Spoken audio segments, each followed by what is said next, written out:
इस कार्यक्रम के पुण्यार्जक हैं जयंती परिवार, अलवर, राजस्थान।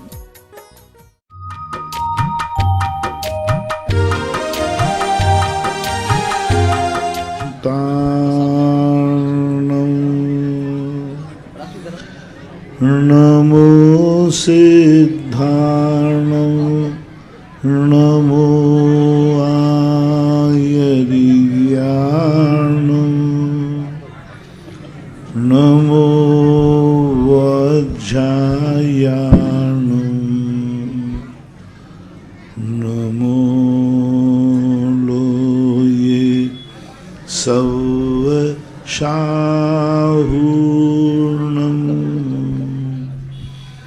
पंच परमेष्टि भगवान की आचार्य श्री गुरुवर कुंद कुंद महाराज की, आचार्य श्री गुरुवर विद्यासागर महाराज की। बोलिए निर्यापक समण जगत पूज्य मुनि पुंगव श्री सुधा सागर जी विश्वराज की, समस्त मुनि संघ की। आज हम सभी लोग रहली तहसील के रत्नारी ग्राम से जिज्ञासा समाधान के सत्र का शुभारंभ करने जा रहे हैं।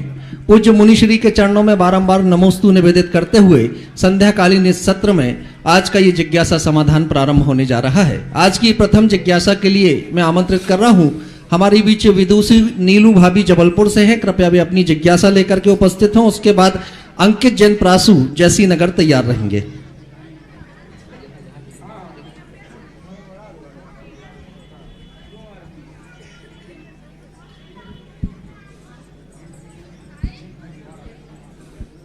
बगैर किसी भूमिका के सीधे सीधे आप सभी को अपनी जिज्ञासा संक्षिप्त में रखनी है।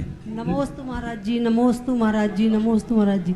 महाराज हे गुरुवर, मैं 2 मिनट वो आपको बताना चाहती हूँ कि संसार समुद्र से पार होने के लिए गुरुवर जहाज के समान तो है ही, लेकिन संसार में रहने के लिए भी अनुकूल वातावरण बनाने के लिए हमारे गुरु सहायक होते हैं।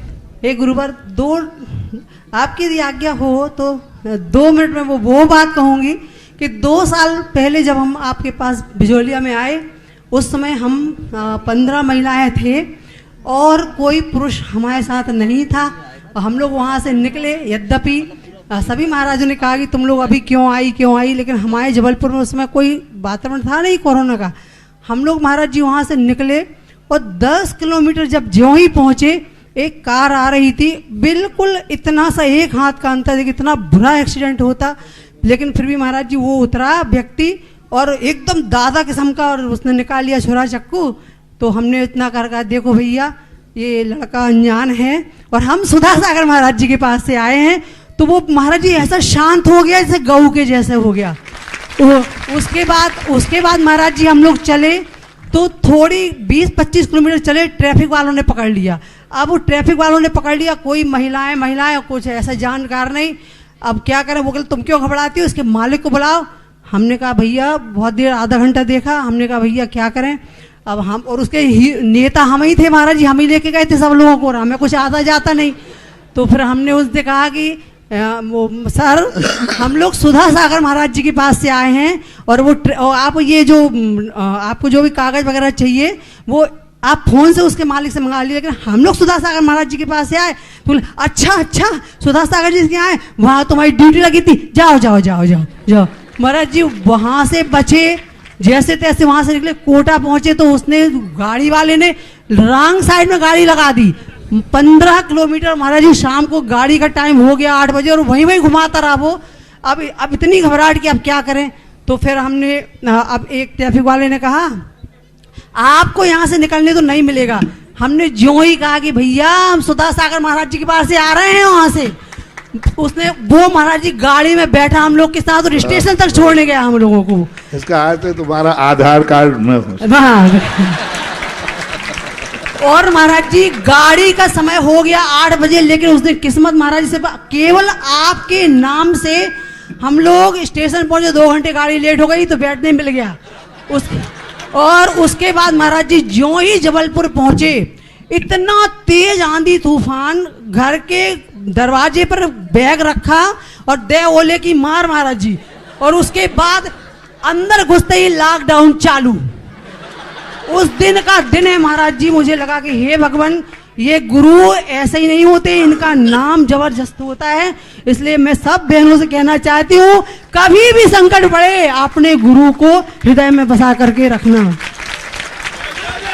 हाँ, हाँ नीलू भाभी जी, आपकी शंका का समाधान वहां तक नहीं जाएगा, वो मैं कर दे रहा हूँ। रुको आप। हाँ। जिनका नाम आप ले रही हूँ ये 5 अक्षर का है, और ये 5 अक्षर का नाम नहीं है, ये अपने आप में मंत्र है। जिसने जप लिया उसका बेड़ा पार हो गया। बिल्कुल। अब महाराज जी मेरी आप शंका मैं करती हूँ। महाराज जी अभी थोड़ा सा विषय चल रहा हम लोगों का, एक शंका आई। उसी दिन ये बात आई थी कि कहीं महाराज जी के पास जाना हुआ तो इस बात को रखेंगे कि महाराज जी ये जो पुद्गल का शुद्ध पुद्गल परमाणु है, उसके लिए ये कहा कि आकाश के एक प्रदेश से दूसरे प्रदेश में जब मंद गति से जाता है तो उसको समय का ज्ञापक कहा, जबकि वही परमाणु एक समय में 14 राजू भी जाता है, तो 14 राजू जाने वाले पुद्गल परमाणु का माप एक समय क्यों नहीं कहा गया आगम में? नमोस्तु महाराज, मेरी शंका का समाधान करके अनुग्रहित कीजिए महाराज जी। वो तीव्र गति और मंद गति के संबंध में आता है। धवला जी में दोनों उल्लेख आए हैं। एक ही आया कि मंद गति से यदि जाता है तो एक समय में जाता है, एक समय होता है, उसको मंद गति शब्द का प्रयोग किया। तीव्र गति में 14 राजू के पूरे राजू को नापने की ताकत भी एक समय में है। उसको इसलिए प्रमाण नहीं कहा कि स्कंद भी एक समय में दूसरे 14 राजू प्रदेशों को पार कर लेते हैं। जीव जब ऋजु गति से जाता है तो अंतिम बात वलय में कोई जीव पृथ्वी का है मर करके, और अंतिम बात वलय में ऋजु गति से एक समय में जाता है। लेकिन कोई भी प्रवृत्ति, कोई भी स्कंद मंद गति से एक प्रदेश से दूसरे प्रदेश पर नहीं जाता, उसकी गति एक प्रदेश से अधिक ही होगी, क्योंकि वो स्कंद रूप है। तो एक समय में 14 राजू गमन करने का जो समय प्रमाण है वो स्कंद के साथ भी घटाना पड़ेगा, जीव के साथ भी घटाना पड़ेगा। इतने बड़े 8 कर्मों को बाहर को लेकर के भी वो 14 राजू जाता है, इसलिए उसको प्रासंगिक न करके मंद गति से मात्र परमाणु ही जा सकता है। एक प्रदेश से दूसरे प्रदेश पे जाने की मंद गति परमाणु की ही होती है, स्कंद की नहीं होती। इसलिए वहाँ पर परमाणु को प्रमाण दिया गया है। एक आग्रह आप सभी से अब जरूर कर दूं मैं कि हमारी जो प्रश्न हो वो संक्षिप्त में हो, ना कोई भूमिका हो, ना किसी तरह का कोई उसमें समाज का निवेदन हो। सीधा सीधा प्रश्न करें जिससे अधिक प्रश्नकर्ताओं को समय मिल सके। और दूसरी एक बात और याद रखें कि शास्त्रों के गुण प्रश्न आपके लिए व्यक्तिगत रूप में रोचक हैं अभी, लेकिन ये मंच जो है वो सार्वभौमिक है। तो ऐसा प्रश्न पूछें जो सभी के लिए प्रेरणादायी बन सके, ऐसे प्रश्न करें। अगली जिज्ञासा के लिए अंकित जैन प्रासू जैसी नगर से, उसके पश्चात तैयार रहें संजना जैन पाठशाला परिवार शाहपुर से। जगत पूज्य निर्यापक श्रमण मुनि श्री 108 सुधा सागर जी महाराज के चरणों में मेरे परिवार का व जैसी नगर जैन समाज की ओर से कोटि सा नमोस्तु नमोस्तु नमोस्तु।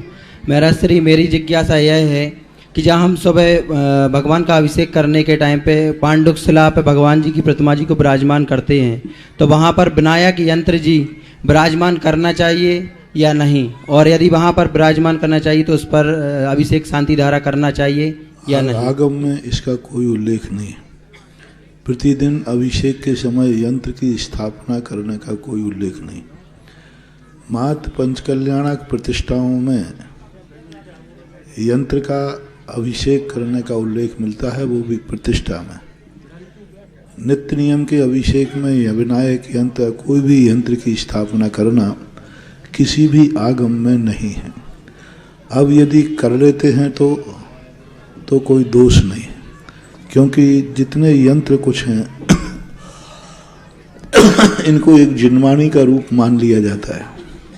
इसलिए यंत्रों का अभिषेक की परंपरा आगम सम्मत न होकर के नित्य प्रतिदिन की प्रसंग में कह रहा हूँ, भावना और श्रद्धात्मक है, दोष है नहीं करते हैं तो भी कोई आगम की सहमति है नहीं। प्रायः अभिषेक के समय यंत्र आदि न रखें तो ही अच्छा है, लेकिन फिर भी तुम्हारा भाव है तो रख सकते हैं। अगली जिज्ञासा संजना जैन शाहपुर से और उसके पश्चात तैयार रहे राजेश जैन साहिब सचिव महोदय गढ़ाकोटा से हमारे बीच उपस्थित हैं। समस्त पाठशाला परिवार की तरफ से आपके चरण में कोटिशा नमन गुरुवर। हे गुरुवर, मेरी जिज्ञासा यह है कि हम सभी बड़े साधु संतों को आहार देने का भाव रखते हैं, तो जब हम किसी दूसरे के चौके में दूसरे के द्रव्य से आहार देते हैं तो उसके पीछे की हमारी भावना क्या होनी चाहिए और उसका हमें फल क्या मिलता है? जैसे आज आपने सुबह प्रवचन में भी कहा कि हम मतलब ये घुसपैठ करके भरत क्षेत्र में आ तो गए हैं, लेकिन उसका हम लाभ नहीं ले पा रहे। तो जैसे अगर हम ये घुसपैठ करके अगर आहार देने के लिए पहुंच भी जाते हैं तो उसके पीछे की हमारी भावना क्या होनी चाहिए? वो भावना उत्तम। सबसे बड़ी चीज है कोई भी क्रिया की अर्थ क्रिया ज्ञान में आना चाहिए। क्रिया का महत्व तो नहीं है, अर्थ क्रिया। आहार दो प्रकार से दिया जाता है, एक साधु की साधना और चर्या पर और तुम्हारा पुण्य का अर्जन हो। लेकिन तुम्हारी घुसपैठ करने से यदि साधु की साधना में बाधक बनती है, साधु का आहार में अंतराय आता है या साधु आहार ठीक से नहीं ले पाता है, तो फिर वहाँ पुण्य के स्थान पर दोषी लगता है।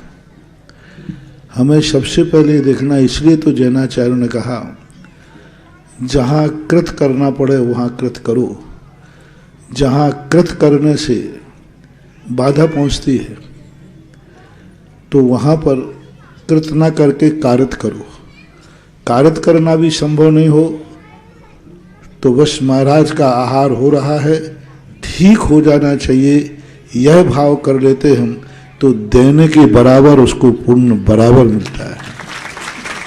किसी प्रकार एन कैन प्रकार देने का प्रयास करना ये एक प्रकार की अशिष्टता है। और उसमें देखो आज किसी के चौके से लौटना पड़ा, अब उसके जीवन का कितना महत्वपूर्ण दिन खो दिया उसने। पुण्य से गए, अब इतनी भीड़ कर ली, इतनी भीड़ कर ली कि तुम जिनको आहार देने जा रहे हो उन्हीं को खड़े होने को जगह नहीं है तो दोगे किसको? तो थोड़ा विवेक, दाता के 7 गुणों में एक विवेक आता है। दाता के 7 गुण होते हैं, उसमें एक विवेक आता है। तो वहाँ विवेक देखना है कि हमारे पहुँचने से व्यवस्था बनेगी या बिगड़ेगी। यदि पहुँचने से व्यवस्था बिगड़ती है तो नहीं पहुँचना ही सबसे श्रेष्ठ है। तो ऐसा मानना चाहिए। और जहाँ साधु को आहार देने के परिणाम हैं, ये तो सदा निरंतर बने रहना ही चाहिए। लेकिन दे करके ही बनना चाहिए ऐसा नहीं है, अनुमोदना से भी बनाए जा सकते हैं। लेकिन फिर सदा अनुमोदना से ही बनाओ तो भी ठीक नहीं है, ऐसा मानना चाहिए। अगली जिज्ञासा के लिए राजेश जैन साहिब गढ़ाकोटा से, इसके पश्चात तैयार रहे मुनि श्री अजित सागर जी महाराज जी के गृहस्थ जीवन के छोटे भाई बालचंद जी जैन। भगवान के चरणों में नमोस्तु नमोस्तु। सकल दिगंबर जैन समाज गढ़ाकोटा में उमरा परिवार की ओर से नमोस्तु भगवान, नमोस्तु भगवान, नमोस्तु भगवान। चतुर्थ गुण स्थान के बारे में समझाएं, चतुर्थ गुण स्थान के बारे में क्या समझा बोलो? चतुर्थ गुण स्थान के बारे में तो क्या समझना चाहते हैं?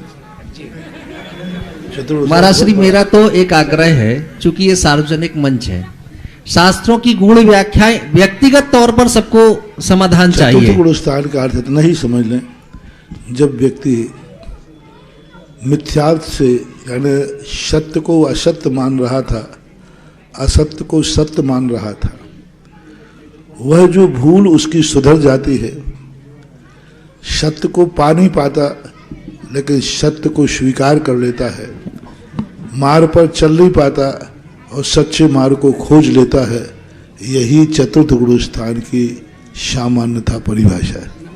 इसके पश्चात बालचंद जी जैन साहिब मुनि श्री अजित सागर जी महाराज श्री के गृहस्थ जीवन के भाई उपस्थित हैं जिज्ञासा के लिए। इसके पश्चात नीलू जी उमरा से तैयार रहे।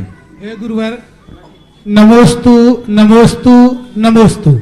समस्त सिमरिया वाले परिवार की ओर से गुरुवर के चरणों में नमोस्तु नमोस्तु नमोस्तु।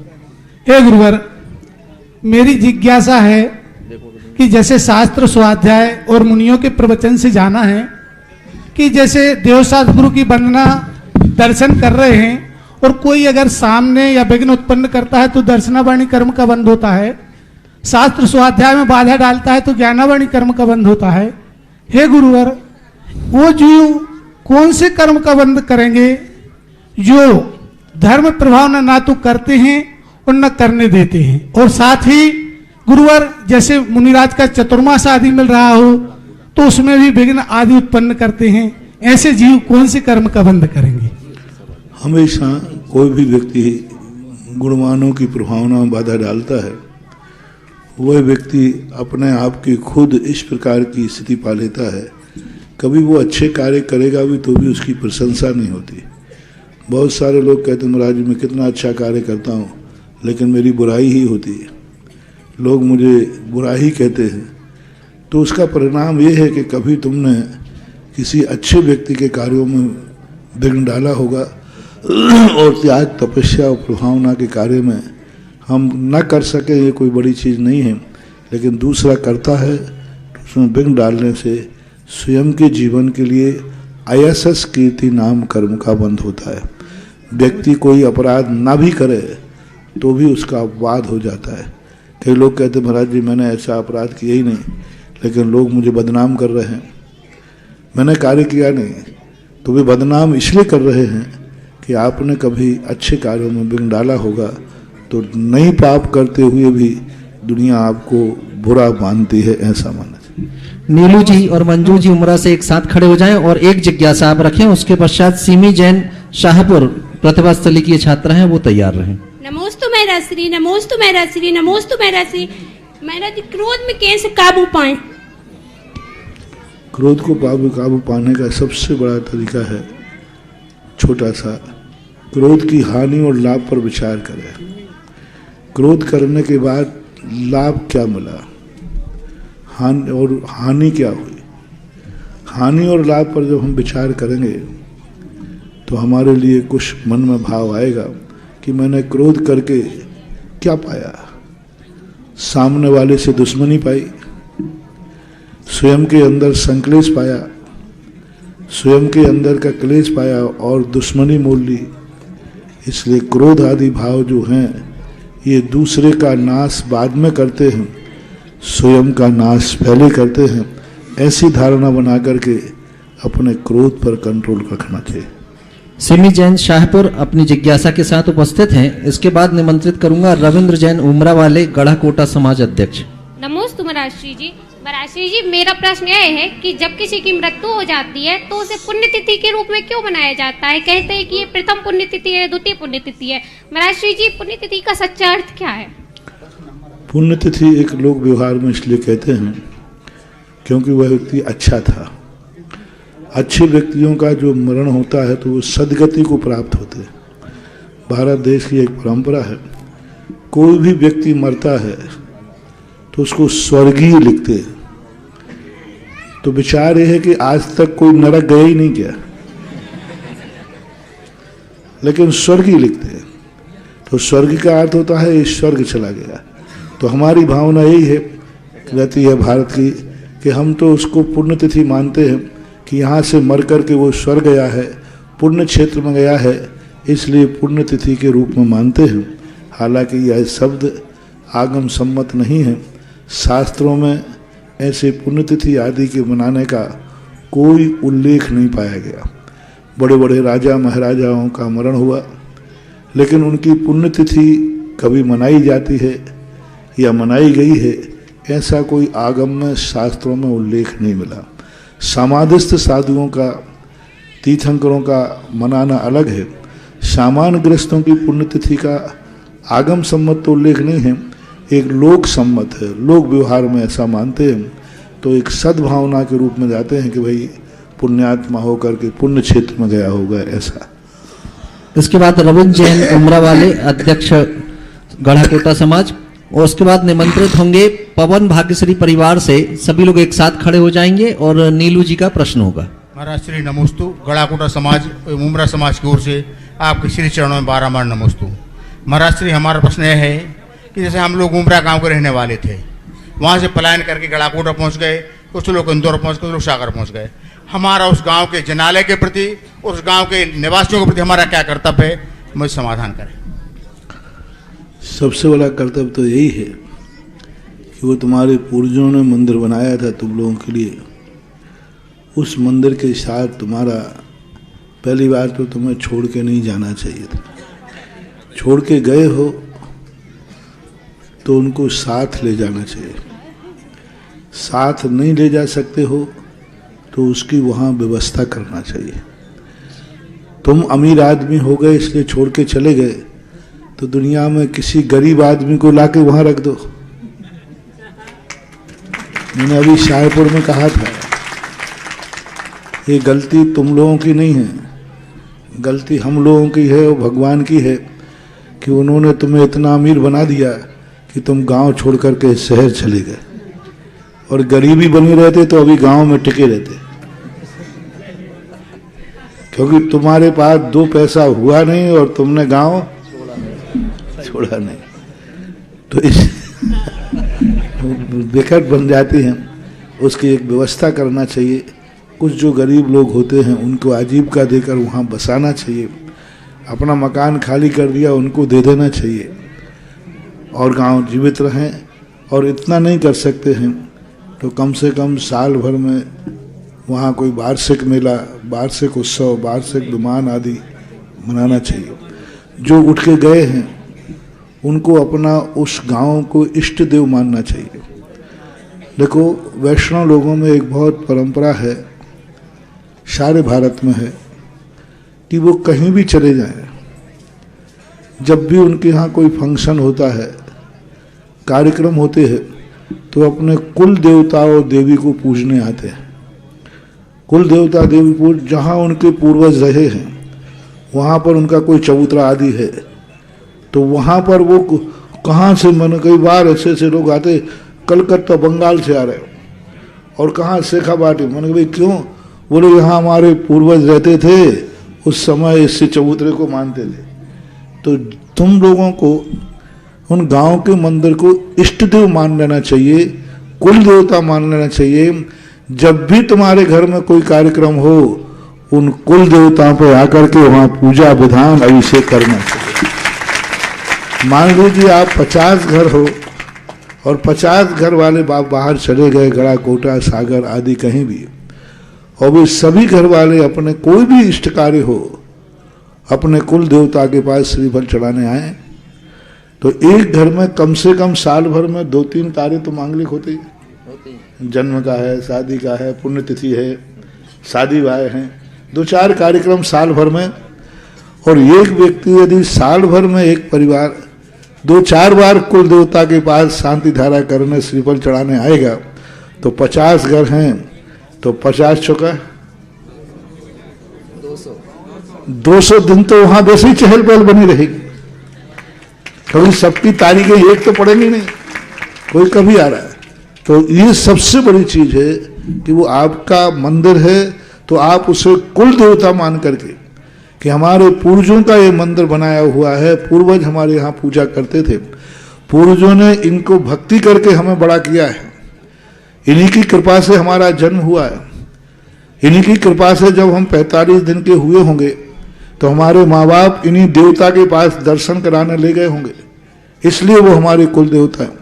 तो गांव छोड़कर जाने वाले लोग अपने गांव के मंदिर को कुल देवता के रूप में मानना शुरू कर दें, और कुल देवता का अर्थ यह है अच्छे और बुरे कार्य में वहां जाकर श्रीफल। कोई बुरा कार्य है, मान लीजिए आपके यहाँ कोई संकट आ गया, कोई ऐसी बीमारी आ गई, कोई भयंकर बीमारी आ गई, तो उस समय भी आपको श्रीफल कुल देवता के पास भेजना चाहिए और कुल देवता के पास सूचना देना चाहिए कि हे पूर्वजों के स्थापित देवता भगवान, हमारे ऊपर यह संकट आया है।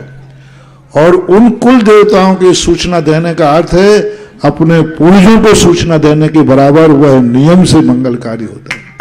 तो ये 2 तरीके आप लोगों के पास हैं।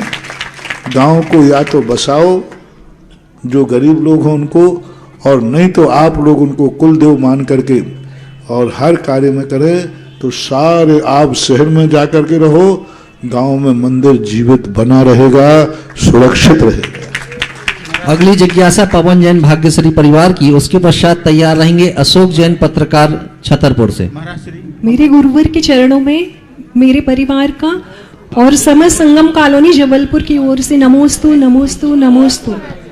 हे भगवान, मेरी जिज्ञासा है कि संसारी जीव के दो भेद होते हैं, त्रस और स्थावर। तो इसमें जो निगोदिया जीव है वो किस में आएंगे, क्योंकि वो भी संसारी है महाराज? स्थावर में, क्योंकि स्थावर जो जीव होते हैं त्रस स्थावर में ही निगोदिया जीव आते हैं, ऐसा मानना। अगली जिज्ञासा अशोक जैन पत्रकार छतरपुर वालों की, उसके पश्चात ब्रह्मचारी अशोक जी गड़ाकोटा, पारसमणि जैन सीए प्रतिभा स्थली की छात्रा। महाराज जी नमोस्तु नमोस्तु नमोस्तु। महाराज जी, हमारी ये जिज्ञासा है कि महाराज जी आज समाज का जो युवा वर्ग है समाज से विमुख क्यों होता जा रहा है महाराज जी? इसके लिए क्या किया है इस समाज को, उसका इसके जिम्मेवार युवा वर्ग नहीं है, इसके जिम्मेवार उनके माता पिता गार्जियन। वो उनको शुरू में ऐसे एजुकेशन ऐसे स्कूलों में पढ़ाते हैं जहाँ पर हमारी भारतीय संस्कृति होती नहीं। ऐसे स्कूलों में उनको अध्ययन कराते हैं कॉन्वेंट आदि में, जहाँ हमारी भारतीय संस्कृति के विरोध में कार्य सिखाए जाते हैं, जहाँ धर्म से हमें बच्चों को सिखाया जाता है, गलत संस्कार दिए जाते हैं, गलत संस्कृति दी जाती है। तो आज युवाओं का विमुख होने में सबसे बड़ा कारण है माता पिता की भूमिका। माता पिता यदि अपने बच्चों को ये शुरू से ही ऐसे स्कूलों में, ऐसे संस्कारहीन स्कूलों में न भेजें तो बहुत कुछ युवा आज भी सुरक्षित रहकर समाज, धर्म और अपना स्वयं का विकास कर सकता है। अगली जिज्ञासा ब्रह्मचारी अशोक जी गड़ाकोटा और पारसमणि जैन सीए प्रतिभा स्थली की छात्रा। इसके बाद तैयार रहे मेघा जैन शाहपुर। आचार्य श्री राम के हनुमान को मेरा बारंबार नमोस्तु। महाराज श्री, मेरा प्रश्न यह है कि मैंने अब तक का जीवन मुनियों की वैयावृत्ति, समाज के कुछ कार्य, परिवार आदि के कर्तव्य में व्यतीत किया। शेष जीवन अब मैं स्वयं के प्रति कौन सा ऐसा कर्तव्य करें ताकि मुझे स्वयं कल्याण कर सकूं एवं संलिख न कर समाधि मरण हो, ऐसी कृपा मार्गदर्शन दें। जनगम में एक क्रम दिया है, व्रतों की तरफ बढ़ो, अपने शक्ति प्रमाण, 12 व्रत, सामायिक आदि, सामायिक की तरफ ध्यान दें, स्वाध्याय की तरफ ध्यान दें। स्वाध्याय और सामायिक को हम जितना वृद्धि कर सकें और व्रतों को अपने बढ़ाते जाएं, यही जैनागम में श्रावक को उत्थान के लिए कहा गया। पहले वृत्ति बनो और वृत्ति बनने के बाद ही संलेखना समाधि होती है। अवृत्ति की कभी समाधि नहीं होती, अवृत्ति की कभी संलेखना नहीं होती, वृत्ति की ही होती है। चौथे गुण स्थान में समाधि नहीं है, पंचम गुण स्थान से समाधि का प्रसंग आता है। पूज्य शिव कोटि महाराज ने बाल पंडित मरण से संलेखना शुरू की, यानी पंचम गुण स्थान से मानना चाहिए। अगली जिज्ञासा मेघा जैन शाहपुर वालों की, उसके पश्चात तैयार रहे श्रीमती मणि जैन गढ़ाकोटा। महाराष्ट्री प्रतिभा स्थली परिवार एवं मेरे परिवार की ओर से नमोस्तु नमोस्तु नमोस्तु। मेरा प्रश्न यह है महाराष्ट्री कि जो लड़कियां होती हैं हायर स्टडीज़ कर लेती हैं, प्रोफेशनल एग्ज़ाम्स क्लियर कर लेती हैं और शादी के बाद अगर वो जॉब नहीं करती हैं तो उनके मन में ये भाव आता है कि हमारी कोई रिस्पेक्ट नहीं होगी, वैल्यू नहीं होगी और हमारी पढ़ाई वेस्ट हो गई और हमारे इतने सेक्रीफाइसेस वेस्ट हो गए। तो हम ऐसा क्या भाव लाएं कि हम अपने आप को संतुष्ट करें? छोटा सोच है, बहुत छोटा सोच है। कुमारी अवस्था में पढ़ाई इसलिए की थी, कन्या को इसलिए पढ़ाई करना पड़ती है क्योंकि उसे एक दिन किसी अनजाने घर में जाना है।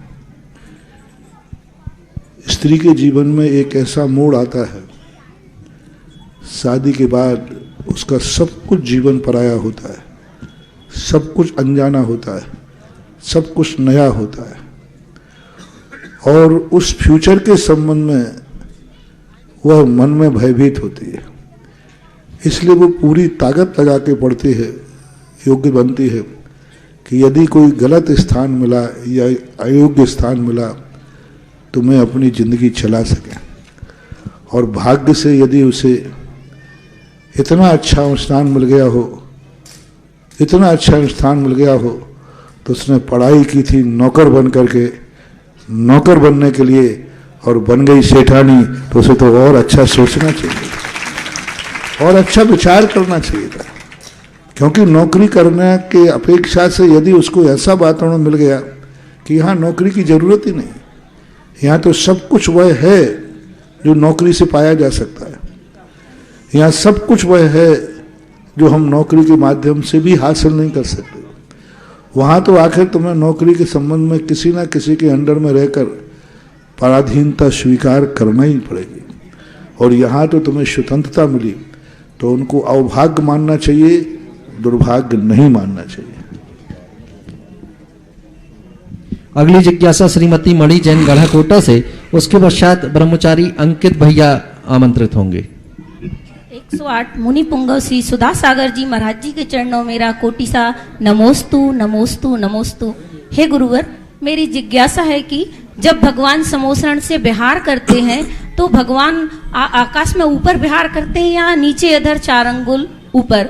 और महाराज जी मेरी एक जिज्ञासा और है कि जब हम कोई भी शास्त्र स्वाध्याय करते हैं शुरू, तो उसके पहले प्रस्तावना दी होती है 25-30 पेज की, वो हम लोग नहीं पढ़ते हैं, तो उसे हमें पढ़ना चाहिए और उसके पढ़ने से हमें क्या ज्ञान लाभ प्राप्त होगा? पहली बात है, भगवान 5000 धनुष ऊपर विहार करते हैं। केवल ज्ञान के बाद भगवान कभी नीचे नहीं आते।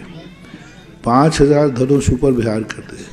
पूरा समोषण मनुष्य आदि भी सब ऊपर विहार करते हैं, लेकिन समोषण का अतिशय होता है।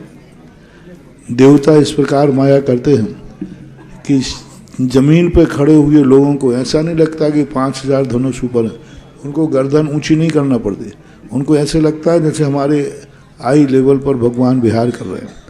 तो वो वहाँ का अतिशय है, ऐसी व्यवस्था बनती है। लेकिन विहार उनका आकाश में, लोग चलते हैं वो भी आकाश में ही चलते हैं, क्योंकि एक मुहूर्त मात्र में समोषण कोसों दूर जाकर चला जाता है और वही गणधर परमेष्ठी, वही अन्य मुनिराज श्रावक बहुत सारे साथ में भी चलते हैं।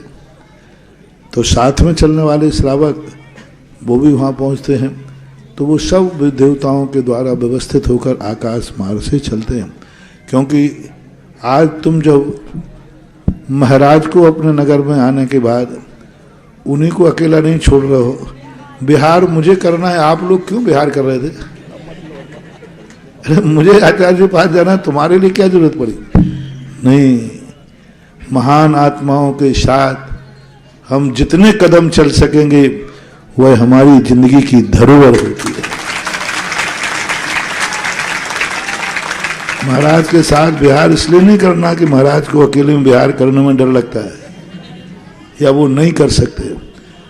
बिहार करने का अर्थ होता है कि जीवन में जो महान आत्माओं के साथ 2 कदम चलते हैं वे कभी ऐसा वज्र सम नारायण संगम पा जाते हैं कि बाहुबली जैसे 1 साल तक खड़े हो जाएं तो पैरों में कंपन भी नहीं है,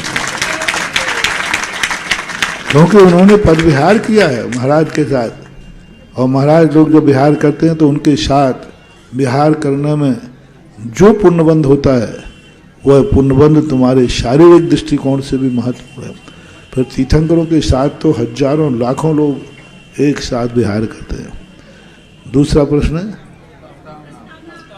प्रस्तावना ग्रंथ की जरूर पढ़ना चाहिए, क्योंकि उस प्रस्तावना में उस ग्रंथ की समस्याओं का समाधान है। आगे पढ़ने में आप उलझोगे। वो संपादक ने पूर्व में लिख दिया सारा ज्ञान, लेखक का ज्ञान, कहाँ पर कौन सी विशेषता है, कौन सी यहाँ पर विशेषता आई है, वो प्रस्तावना में लिखी जाती है। ग्रंथ पढ़ने के पहले प्रस्तावना जरूर पढ़ लेना चाहिए, उससे बहुत लाभ है। अगली जिज्ञासा ब्रह्मचारी अंकित भैया, उसके पश्चात तैयार रहें विक्की जैन पत्रकार गढ़ाकोटा। तो उज मुनीश्री के चरणों में मेरा और मेरे परिवार का बारंबार नमोस्तु नमोस्तु नमोस्तु। महाराज जी, हमारी शंका है कि सूतक पातक के बारे में मेरी जिज्ञासा है कि जैसे मरण होता है किसी का तो 13 दिन का मानते हैं और जन्म होता है तो 10 दिन का मानते हैं, और उसमें 3 दिन में तो सफाई शुद्धि आदि कर लेते हैं। लेकिन ऐसा भी माने कि अगर मरण के समय दुखी हैं और तो अगर उस समय दुखी हैं तो उसमें सूतक मानते हैं, तो फिर जन्म के समय तो खुशी होती है महाराज जी, और सारे काम तो करते रहते हैं, लेकिन सिर्फ एक धार्मिक अनुष्ठान और दान पूजन आदि से बस वंचित रहते हैं, बाकी सब काम करते हैं। बहु इसके संबंध में बहुत बड़ा मनोवैज्ञानिक चिंतन है। सूतक पातक जो होते हैं ये आगम सम्मत है, कसायों की अपेक्षा से भी इनको लिया जाता है। व्यक्ति जन्म को देने वाले बालक के जन्म को जल्दी भूल जाता है, लेकिन मरने वाले व्यक्ति की याद जल्दी नहीं भूलता। जन्म का बालक हुआ, 1-2 दिन महोत्सव मनाया, धीरे धीरे हुआ था, ठीक है, वो तो है ही अपने पास, लेकिन मरने वाले का गम व्यक्ति जल्दी नहीं भूल पाता। और 15 दिन के अंदर अंदर हमें उसकी कसाई को मिटाना है, क्योंकि श्रावक को वृत्ति मान करके उल्लेख किए गए। 15 दिन के अंदर अंदर उसकी कसाय, उसका गम, उसका आर ध्यान खत्म हो जाए, इसलिए 13वां दिन रख करके उसको भुला करके दुकान आदि ले जा कहा जो हो गया उसको भूल जाओ। मूल सैद्धांतिक कारण ये है। मनोवैज्ञानिक कारण ये है कि जन्म और मरण के लिए ये संसार की प्रक्रिया है। धर्म से इसलिए वंचित किया जाता है कि ये धर्म के विरुद्ध है। आपने संसार के जन्म पर खुशी मनाई, यानी आपने संसार का समर्थन किया। कोई एक पार्टी वाला दूसरी पार्टी का समर्थन करे तो उससे कौन सी कार्रवाई होती है? उसकी दंड व्यवस्था, उसको इतने साल के लिए निकाल दो। इसी प्रकार परमार्थ की दृष्टि से, परमार्थ कहता है कि तुम परमार्थ की दृष्टि से तुमने संसार का समर्थन किया है, तुमने जन्म पर खुशी मनाई है और मरण पर तुमने रुदन मनाया है, इसका अर्थ है तुमने संसार का समर्थन किया है, तो धर्म की पार्टी ने 10 और 13 दिन के लिए तुम्हारा बहिष्कार कर दिया है कि तुम संसार के समर्थक हो। यानी राग बढ़ने पर तुम खुश मना रहे हो, रागानंदी। राग बढ़ गया, संसार बढ़ गया और उसमें राग बढ़ेगा और आपको खुशी हुई है, और मरने पर आपको दुख हुआ है, यानी आपका उससे संबंध है, आपका मरने के बाद भी उसका संबंध है, तो आप कसाय का समर्थन कर रहे हैं, इसलिए धार्मिक दृष्टिकोण है। तीसरा कारण बनता है कि इस समय शारीरिक अशुद्धियां बनती हैं, क्योंकि जब व्यक्ति का जन्म होता है तो उसकी अशुद्ध वर्गणाएं कितना भी प्रयास करें, उसकी अशुद्ध वर्गणाओं का स्पर्श संपर्क उसकी भावना से जुड़ा होने से उसके अंदर अशुद्धि का रूप माना जाता है।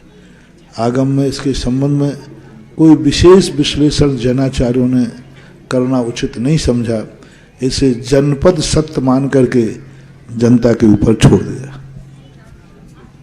अगली जिज्ञासा विक्की जैन पत्रकार गढ़ाकोटा वालों की, उसके बाद तैयार रहे सुशील जैन साहब अध्यक्ष अतिशय क्षेत्र पटेरिया जी। प्रभु दर्शन से नूर मिलता है, गमे दिल को सरूर मिलता है, और जो आ जाता है सुधा सागर जी के दर पे उसे कुछ ना कुछ जरूर मिलता है, उसे कुछ ना कुछ जरूर मिलता है।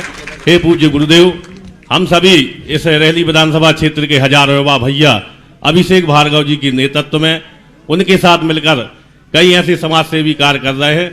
आपसे हम आशीर्वाद और मार्गदर्शन चाहते हैं कि उसमें और कैसे आगे बढ़े, कृपया मार्गदर्शन दें गुरुदेव। समाज को सबसे बड़ी चीज जरूरत है आज भारतीय संस्कृति को प्रचारित करना, भारतीय संस्कारों को जीवित करना। आज जो कृषि क्षेत्र में रसायनों का प्रयोग हो रहा है, आज सब्जी वगैरह क्षेत्रों में रसायनों का प्रयोग हो रहा है, इससे हम किसानोकिसानों को बचाएं, समाज को बचाएं। आज जो दूध आदि का प्रयोग हो रहा है और गायों का बहिष्कार हो गया, गायों को रखना नहीं चाहते लोग, लेकिन दूध का उपयोग बढ़ रहा है, तो दूध कहाँ से आता? 16 करोड़ लीटर दूध होता है और 64 करोड़ लीटर दूध की पर डे खपत है, तो शेष दूध कहाँ से आता है? नकली दूध है। तो आज हमें सबसे ज़्यादा गाँव में हमारी भारतीय संस्कृति के जो खान पान के साधन थे, जो आज भौतिकता के माध्यम से रासायनिक प्रयोग हो रहा है, इनको दूर करने के उपाय समाज को जताना चाहिए। विदेशी वस्तुओं के उपयोग से समाज को बचाना चाहिए। और सबसे बड़ी चीज़ है, समाज की जो संस्कृति है हमारे देश की, और संस्कृति की सुरक्षा की तरफ ध्यान देना चाहिए। अगली जिज्ञासा सुशील जैन अध्यक्ष अतिशय क्षेत्र पटेरिया जी, और उसके बाद तैयार रहे विकास जैन शाहपुर। हे मुनिश्रेष्ठ, नमोस्तु नमोस्तु नमोस्तु। पूरी पटेरिया क्षेत्र कमेटी की ओर से बारंबार नमोस्तु। हे मुनिश्रेष्ठ, आजकल एक चलन सा बन गया है कि भगवान के कल्याणकों के दिन शादियां होती हैं।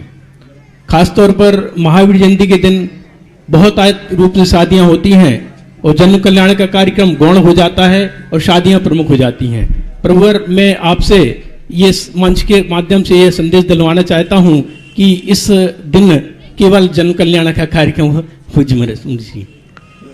बहुत कम होते हैं कार्यक्रम जो शादियों के, कुछ का ज़्यादातर तो महावीर जयंती मनाई जाती है, लेकिन वही शुभ दिन भगवान के जन्म का है। तो ऐसा करो, महावीर जयंती पर ये लोग शादियां ज़्यादा करते हैं, तो तुम लोग आदिनाथ जयंती बनाना शुरू कर दो। छोटे महाराज की नहीं बनाकर बड़े महाराज की बनाओ। तो ये क्रियाओं के लिए, कार्यक्रमों के लिए ये सामाजिक आस्थाएं और श्रद्धाएं हैं, इनको हम कोई भी निषेधात्मक आदेश इस मंच से नहीं दे सकते, क्योंकि शुभ और सगुन हर व्यक्ति ढूंढता है। विकास जी तैयार रहें जिज्ञासा के लिए, उसके पश्चात आमंत्रित होंगे छतरपुर जैन समाज के अध्यक्ष। मुनिश्री नमोस्तु।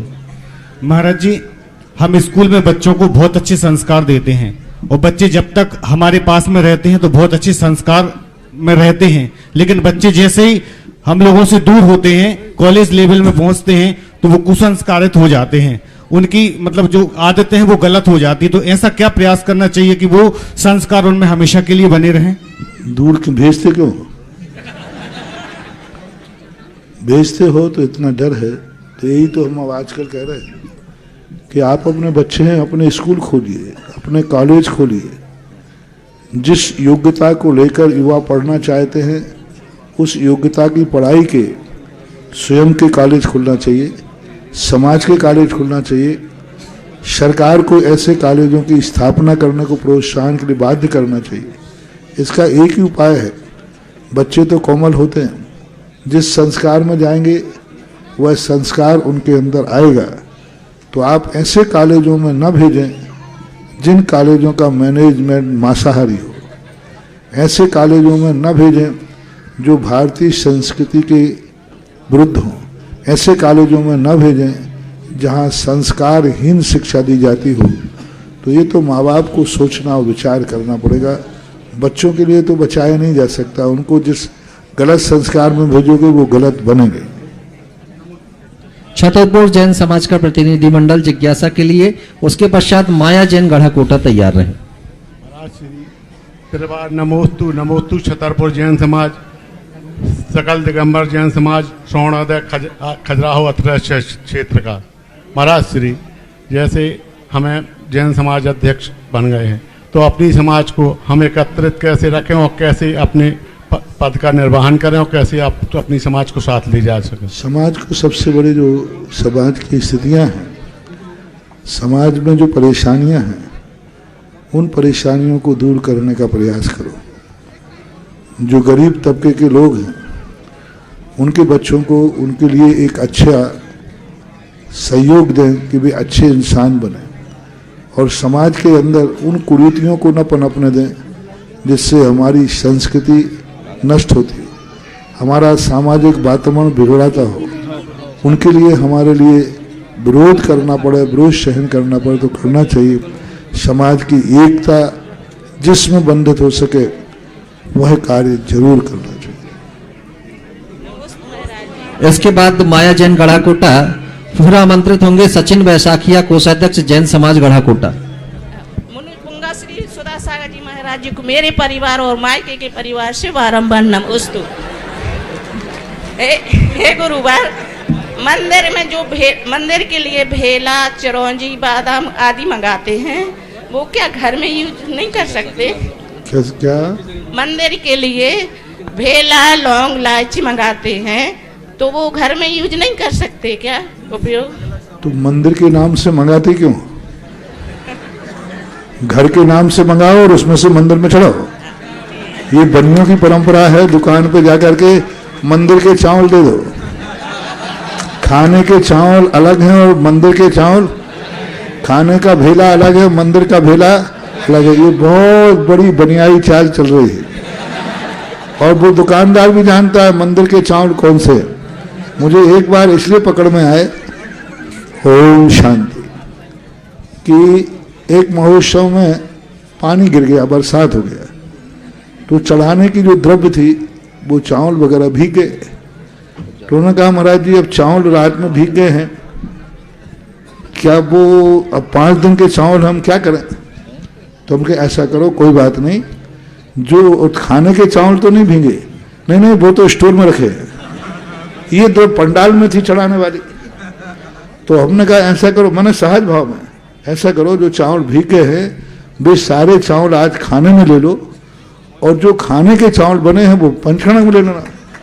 ये सुनते ही जो कमेटी के लोग थे उनके तो चेहरे के यूं ही देखने लगे। मैंने कहा नहीं तुम्हें कोई दोष नहीं लगेगा? मैंने समझा ये सोच रहा हूँ कि भाई मंदिर के चावल कैसे खाऊं। नहीं, आपने कहा अभी चढ़ाए नहीं है, अपन खा सकते हैं, उसके बदले में दूसरे। नहीं महाराज बात ये नहीं है, तुम्हारी बात क्या है? बोलो वो मंदिर के चावल चढ़ाने के लाए तो वो खाएंगे हम लोग। मतलब महाराज जी आप समझते नहीं हो, मंदिर के चावल मंदिर के हैं, घर के चावल। फिर मैंने जब दोनों चावल मंगाए तो मैंने कहा वाह वाह भगवान, वो लाल लाल मोटा मोटा चावल और ये बासमती लंबे लंबे चावल। मैंने कहा भगवान हो गया कल्याण। मंदिर की द्रव्य अलग से नहीं लाना चाहिए। हमारे यहाँ दान स्पष्ट कहा गया, दान के लिए दान के नाम से नहीं लगाना, जो वस्तु अपने लिए लाए हो उसी में से दान देना। स्वस्यात् सर्गो दानम, अपने लिए वस्तु जो लाई गई है उसी में से दान देना चाहिए। मंदिर में वही चावल चढ़ना चाहिए जिस कुप्पी से चावल आप खाने में उपयोग करते हैं। तो फिर आपको ये दोष नहीं लगेगा कि मंदिर के लाए हुए खा सकते हैं कि नहीं। खाने को लाओ और मंदिर में चढ़ाओ, कोई दोष नहीं। अगली जिज्ञासा सचिन वैशाखिया कोषाध्यक्ष जैन समाज गढ़ाकोटा की होगी और बहुत सारी पर्चियां हमारे पास हैं, आपके नाम है, सबको बुला पाना संभव नहीं है। तो एक काम करें, जो शाहपुर की 4 बेटियों की अलग अलग पर्ची है, चारों एक साथ खड़ी हो जाएंगी और एक जिज्ञासा करेंगी। श्रेया, रेशु जैन, रिया सेठ और शिल्पी, ये शाहपुर की चारों बेटी एक साथ खड़े हो जाएं। सचिन वैशाखिया जी आपका प्रश्न। मैंने पावन चरणों को देखो, हर प्राणी शीश झुकाता है वो चर्या गुरुवर की देख कर, चर्या गुरुवर की देख कर। युग चतुर्थकालीन आता है, युग चतुर्थकालीन आता है। महाराज श्री के चरणों में बारंबार नमोस्तु नमोस्तु नमोस्तु। महाराज श्री एक जिज्ञासा है, किसी भी व्यक्ति के सुख दुख में उसके घर के वास्तु का क्या प्रभाव पड़ता है और क्या दान देने से वास्तु में कितने हद तक सुधार किया जा सकता है कि वास्तु ही सुधारवाना पड़ेगा?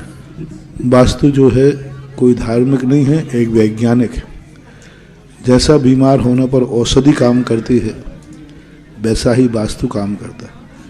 जैसे जिस तरफ अपन चलते हैं, सामने की हवा चलती है तो हमें चलने में बाधा होती है, ऐसे ही वास्तु होती है। वास्तु पूर्णतः वैज्ञानिक है, दिशाओं के ऊपर आधार है। ये दान पुण्य करने से इसमें कोई फर्क नहीं पड़ता, वास्तु को वास्तु से सुधारना ही पड़ेगा।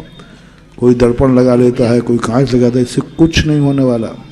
प्राचीन शास्त्रों का वास्तु जो है वह वास्तु है, भौतिक है, वैज्ञानिक है, गुरुत्वाकर्षण पर आकर्षित है, गुरुत्वाकर्षण पर आधारित है पूरा का पूरा, इसलिए सुधार ही करना श्रेष्ठ है। शिल्पी शाहपुर, रिया सेठ शाहपुर, रेशु जैन शाहपुर और श्रेया शाहपुर एक साथ खड़ी हैं। एक जिज्ञासा आपकी होगी, उसके बाद नीलेश भारिल जी शाहपुर और प्रामी चौधरी खुरई एक साथ ही खड़े हो जाएं। एक जिज्ञासा उनकी होगी। नमोस्तु महाराज जी। महाराज जी मेरा प्रश्न ये है कि माँ तो माँ होती है, वह अपने बच्चों को अच्छे संस्कार देती है, लेकिन कुछ बच्चे अच्छे संस्कार ग्रहण करते हैं और कुछ खराब। इसमें माँ के कौन से कर्म का उदय रहता है कि वह अच्छे संस्कार? कभी कभी क्या होता है, पूर्व भाव में ऐसा कोई कर्म बांध करके आते हैं परिवार के लोग कि उनको कितनी अच्छा संस्कार दो, लेकिन वो संस्कार नहीं ले पाते। रावण विभीषण एक ही माँ के दोनों बेटे थे, लेकिन रावण का संस्कार माँ ने दोनों को बराबर दिए, लेकिन रावण वो रूप नहीं बन पाया, विभीषण बन गया। तो कई बार संस्कार एक निमित्त है। कुछ उपादान लेकर के व्यक्ति ऐसा आता है कि उस पर संस्कारों का प्रभाव नहीं पड़ता, लेकिन ऐसा कम होता है। संस्कार विहीन संतानें कम होती हैं, संस्कार दिए जाएं तो संस्कारवान संतानें ज्यादा होती हैं, ऐसा। अब नीलेश भारल जी शाहपुर और प्रामी चौधरी खुरई की जिज्ञासा, देखिए सभी को अवसर मिल जाए, हमारा प्रयास ये है, इसलिए आप लोगों को सामूहिक रूप से बुला रहे हैं। नीलेश भारल जी शाहपुर, प्रामी चौधरी खुरई एक साथ आ जाएं, उसके बाद प्रदीप मासाब गढ़ाकोटा, श्रीमती मीनू दिलीप जैन गढ़ाकोटा एक साथ आ जाएं। हाँ, प्रदीप मासाब, जब तक ये नाम अभी नहीं आ पाया है, आ गया। मेरी जिज्ञासा यह है कि क्षयोपशम कैसे प्राप्त होता है और यह कैसे प्राप्त करें? क्षयोपशम का अर्थ होता है किसी भी चीज को जो जानने की हमारी शक्ति नहीं है, उसको जनाने वाले जो उपाय होते हैं। जैसे हमारा क्षयोपशम नहीं है, लेकिन कोई अच्छा गुरु मिल जाए और वो हमें समझा दे तो वह बात हमें समझ में आ जाती है। तो जिस संबंध में हम शक्ति चाहते हैं, उस शक्ति हम जिन लोगों ने प्राप्त कर ली है, उनकी संगति में यदि हम जाएं तो हमारा क्षयोपशम बढ़ जाता है। इसके बाद प्रदीप मासाब गढ़ाकोटा, श्रीमती मीनू दिलीप जैन गढ़ाकोटा एक साथ आ जाएं, एक जिज्ञासा करेंगे और उसके बाद तैयार रहे सबाई सिंगई राकेश कुमार जी हरदी वाले सौधर्मेंद्र परिवार। गुरुदेव, आजकल की बड़े नवयुवक कहते हैं कि ये बड़े बड़े पाषाण के इतने मंदिर बड़े बड़े क्यों बनाए जा रहे हैं, जबकि इस पैसे का उपयोग शिक्षा एवं चिकित्सा में खर्च किया जाए तो इसका ज्यादा सदुपयोग है। हाँ। तो पूज्य गुरुदेव, महत्वपूर्ण क्या है? जिन लोग ऐसा कहते हैं उनको मेरे पास भेज देना, मेरे पास सारे आइटम खुले हुए हैं। उनसे पूछ लेना कि भाई जो मंदिर में खर्च कर रहा है वो तो मूर्ख है। सुनो सुनो इधर ना, उसको क्या कहना है, जो मंदिरों में खर्च कर रहा है वो तो मूर्ख है। इन मूर्खों को छोड़ो, अपन लोग तो समझदार हैं। चलो अपन एमपी के अंदर एक बहुत बड़ा विश्वविद्यालय खोलते हैं। आइए 10 लोग मिलकर के, मैं विश्वविद्यालय का आशीर्वाद देता हूँ। आइए अस्पताल खोलने का आशीर्वाद देता हूँ। बातें करना सरल है, कार्य करना कठिन है। हमारे जीवन में ऐसे कई बार घटना। महाराज जी, हम मंदिरों में दान नहीं देते। किस में देंगे? बोले एजुकेशन में और मेडिसिन आदि खोलें। ठीक है भाई। फिर मैंने सोचकर कहा कि देखो, जब दान देने वाला है तो आइटम, तो मैंने दूसरे दिन विद्यालय की घोषणा कर दी।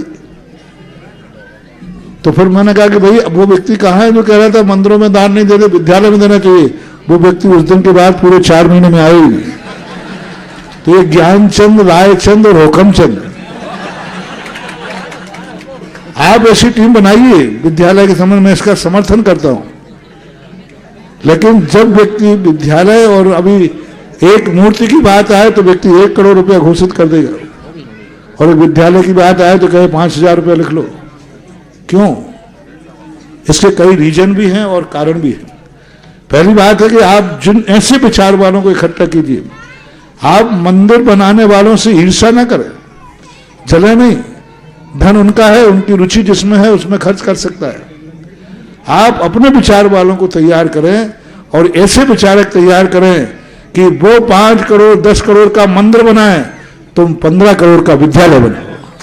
कंपटीशन होना चाहिए। तो कंपटीशन का एक तरीका है, दूसरे की लाइन को मिटाने की अपेक्षा उसके लाइन, अपनी बड़ी लाइन खींच दीजिए, वो लाइन अपने आप छोटी हो जाएगी। तो तरीका ये है। ये सब सारी दुनिया में एक ही बात कहते कि मंदिर, अरे भाई मंदिर बनाने वालों से ईर्ष्या क्यों कर रहे हो? स्कूल बनाने वाले सामने आओ मैदान में और बनाओ स्कूल, और हॉस्पिटल बनाओ, स्कूल बनाओ। हमारे आचार्य सिंह ने तो सारे मॉल खोल रखे हैं, भाग्योदय अस्पताल खोल रखा है, पृथ्वी स्थली विद्यालय खोल रखा है, पूर्ण आयु खोल रखा है। सब तो खोल रखे, किसी न किसी में तो आओ सामने। और आपको आज के बाद जो व्यक्ति कहे उसको कृपया करके मेरे पास लाना, मैं, और वो कितना दान देना चाहता है ये भी पूछ लेना। अगली जिज्ञासा सबाई सिंगई राकेश कुमार जैन हरदी वाले सौधर्मेंद्र परिवार। उसके बाद तैयार रहे एडवोकेट शैलेश जैन और उनके साथ ही एसी जैन प्रतिभा स्थली की छात्रा आ जाएंगी। हे गुरुवर, मेरा और मेरे परिवार का सादर नमोस्तु नमोस्तु नमोस्तु। हे गुरुवर, मेरा प्रश्न है कि यदि पद चिन्ह पर ही प्रश्न चिन्ह लग जाए तो उसका समाधान कैसे करें? पद किसने दिया है? जिसने पद दिया है वो पद को छीन सकता है। जनता ने पद दिया तो जनता उसको नीचे उतार दे, यही उसकी सजा है। रुके रुके आप, जिज्ञासा आप सामने से होगी। एक जिज्ञासा आपकी हो गई है। स्वधर्मेंद्र परिवार सागर जी महाराज के श्री चरणों में मेरा मेरे परिवार का त्रिवार नमोस्तु नमोस्तु। महाराज श्री दान के दूषण एवं भूषण दोष कौन कौन से हैं? दान का दूषण यही है कि हमारा दान कहीं गलत कार्य में न जाए, कुपात्र में ना जाए, ये दूषण है। और हमारा दान यदि अच्छे पात्र में अच्छे कार्य में चला जाए तो यही भूषण है।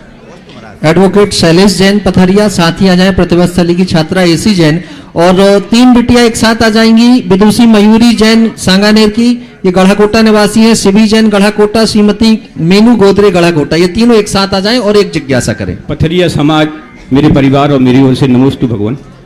भगवान, मेरा प्रश्न है अभिषेक की वस्तुओं की शुद्धि से लेकर है कि ये कहा जाता है और सुना भी है कि जो वस्त्र रहते हैं उसको पहन के खाना आना नहीं कहना चाहिए, नहीं तो उनकी विशुद्धि नहीं थी। लेकिन जो प्रतिमाधारी रहते हैं, जिनका परिमाण व्रत हो जाता है वस्त्रों का, या जो शुद्धि से भोजन लेते हैं, वो उनकी अपवास परिस्थितियों बस उसी वस्त्रों में भोजन कर लेते, उनकी ऐसी कैसी विशुद्धि हो जाती है प्रतिमाधारी की, वो ले सकते वृत्ति के लिए सदा शुद्ध होने से, नैतिक होने से उनके ऊपर ये लागू नहीं होता। पहली बात तो है मंदिर आदि के जो वस्त्र हैं यही प्रशिक्षणात्मक है कि मंदिर के वस्त्र जो रहते हैं अलग रहते हैं। वृत्ति प्रतिमाधारी है, ऐसे लोगों के लिए इन संबंध में कोई विचार नहीं किया जाता है, क्योंकि व्रत इतना महत्वपूर्ण हो गया कि वह समस्त अशुद्धि को दूर करने की ताकत रखता है। देखिए, जिन्हें मैं आमंत्रित कर रहा हूँ एक साथ खड़े हो जाएं। श्रीमती अभिलाषा सिंगई जैन गढ़ाकोटा, विदुषी मयूरी जैन सांगानेर गढ़ाकोटा, ओशी जैन गढ़ाकोटा, शिवी जैन गढ़ाकोटा, श्रीमती मीनू गोदरे गढ़ाकोटा, एक साथ खड़े हो जाएं और एक जिज्ञासा करेंगे। और उसके बाद तैयार रहें सजल जैन शाहपुर और सेजल जैन शाहपुर प्रतिभा स्थली की छात्रा। मेरे परम उपकारी गुरुदेव के चरणों में मेरा एवं मेरे परिवार एवं बालिका छात्रा सांगानेर की तरफ से त्रिवार नमोस्तु नमोस्तु नमोस्तु। महर्षि, मेरी जिज्ञासा यह है कि छद्मस्त किसे कहते हैं और यह कितने गुण स्थानवर्ती जीवों तक होता है? छद्मस्त का अर्थ होता है जो व्यक्ति जिस रूप को प्राप्त नहीं कर पाया उस रूप को अपने आप को जानने का प्रयास कर रहा है। जैसे स्वयं शुद्ध रूप नहीं है फिर भी शुद्ध को जानने का प्रयास कर रहा है और उस शुद्ध का आनंद लेने की अनुभूति ज्ञान के माध्यम से लेता है, उसे छद्मस्त होते हैं। और छद्मस्त 12वें गुण स्थान तक होते हैं। छद्मस्त का अर्थ है जैसा वो है नहीं वैसी वह अनुभूति कर रहा है नहीं वैसा, लेकिन उसको अनुभव में वैसा आ रहा है ज्ञान के माध्यम से, तो उसे छद्मस्त कहते हैं 12वें गुण स्थान तक। इसके बाद सेजल जैन शाहपुर प्रतिभा स्थली की ये छात्रा और साथ ही सजल जैन शाहपुर, और इसके पश्चात तैयार रहे राजेंद्र जैन बमनौरा वाले साहगढ़ निवासी। अभी अभी समाचार मिला है, हमें सूचना प्राप्त हुई है कि जिनवाणी चैनल ने भी आज भी आप सभी के इस कार्यक्रम के प्रसारण का समय 10 मिनट पुनः बढ़ा दिया है। और गुरु चरणों में ऐसी आस्था नीरज जैन जिनवाणी चैनल वालों की कि प्रतिदिन हम देख रहे हैं कि उनकी आस्था किस तरह से प्रकट होती है और वे अपने प्रसारण का समय रोज 10 मिनट से अधिक समय तक बढ़ाते। एक बार जोरदार तालियां जिनवाणी चैनल के लिए। क्योंकि चैनल 2 प्रकार के होते हैं। एक चैनल वो होते हैं जो नौकरों के भरोसे चलते हैं, मालिक को पता ही नहीं है कि मेरे चैनल पे क्या हो रहा है। लेकिन जिनवाणी चैनल वाला स्वयं खुद जिज्ञासा समाधान देखता है और वो इस सारे जन सैलाब को स्वयं आंखों से देख रहा है और स्वयं खुद निरंतर जन जिज्ञासा समाधान होते और जन सैलाब को छोड़ करके उनके मन में भाव ऐसा आता है। इसलिए इसके बाद जिज्ञासा है राजेंद्र जैन बमनौरा वाले साहगढ़ वालों की, और फिर तैयार रहेंगे सकल दिगंबर जैन समाज गौर झामर के सभी सदस्य। एक साथ खड़े हो जाएंगे और एक जिज्ञासा करेंगे। नमोस्तु महर्षि, मेरा प्रश्न यह है कि मैंने अधिकतर देखा है बिहार कराते समय, मुनि या हरिका का बिहार कराते समय कई व्यक्ति उनके कमंडल से पानी पी लेते हैं, क्या ये सही है? बेटा कुछ काम मुझे नहीं बताओ तो अच्छा है। ये 2 नंबर का है काम।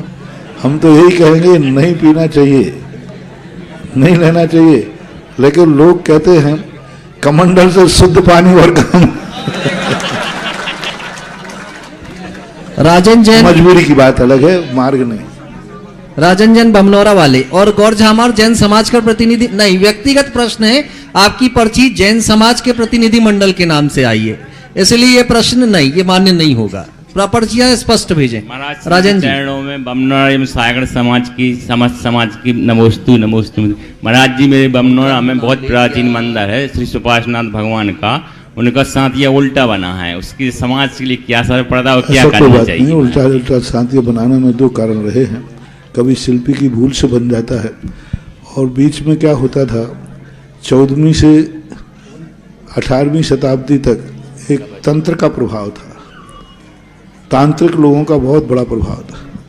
तो तंत्र विद्या में क्या होता है कि किसी चीज़ की मनौती के लिए कहते हैं उल्टा सांतिया बना दो, उल्टे कार्य किए जाते हैं। तो भूल से या तंत्र विद्या से हुआ, कभी कोई साधु संत पहुँचे और वहाँ प्रतिष्ठा आदि का कार्यक्रम हो, उसको सीधा करा लेना चाहिए।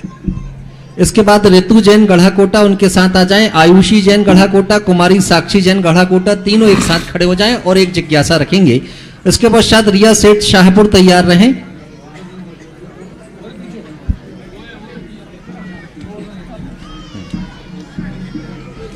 जल्दी करें। नमोस्तु महाराज जी, नमोस्तु महाराज जी, मेरे पूरे परिवार की तरफ से नमोस्तु महाराज जी, नमोस्तु। मेरी ये जिज्ञासा है महाराज जी, हर इंसान बोलता है कि हम बुरे हैं, बोलता है, लेकिन सच्चे इंसान के साथ कभी अच्छा नहीं होता और बुरे इंसान के साथ हमेशा अच्छा होता है।